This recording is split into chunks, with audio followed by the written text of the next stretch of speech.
Hello, good morning guys. Yan. Ready for walking na kami ni Pepay ko. Yan. Excited na yan. Lumabas. Nandyan na siya. Guys.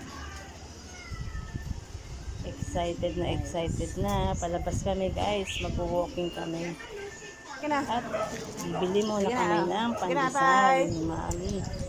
Para almasal namin. Yan. First time niya ngayon guys na mag-walking kasi lagi lang niya nasa bahay. Kaya masyadong aware siya sa mga surroundings niya guys. Naku, lagi nasa likuran ko. Dito ka sa gilid ko. Dito ka. At ayaw niyang sa gilid ko. Ayan. Oh, babae. Pag may titigil kami. Halika na, Pepay. Ayan, guys. Bye-bye. Sige na. Bili tayong pandesal. Lakad-lakad kami. Ayan.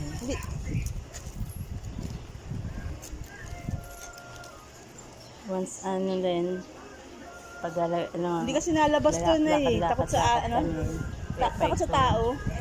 Bibili kami guys ng Ngayon lang nakalabas. pandesal sa bakery. Para maglakad-lakad siya. Ayan. Liga. Lagi lang yan nasa bahay eh. Ngayon nakalaro siya. Paglakad-lakad. Dami niya inaamoy-amoy guys. Sabi niya, saan kaya kami pupunta? Malapit na kami sa bakery guys. Ayan si Pepay ko. Walking. Yan guys. Si Pepay ko. Lagi sa likod ko na Sa likuran ko lang siya. Dito. Bye-bye. Lakad-lakad tayo Pepay para so ay may exercise.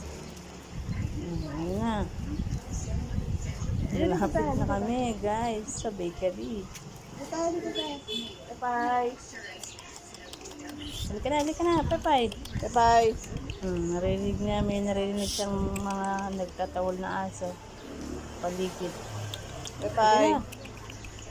Guys. Dali. Ay, malapit na yung Lakad-lakad, Pepay. Nagpapahinga-pahinga. Halika na. Ayan. Halika na. Ayan. Halika na. Yun, mayroong isang aso. Nakatingin sa kanya. Crush ata siya ng itong aso na to. Ewan ko kung babae o lalaki to.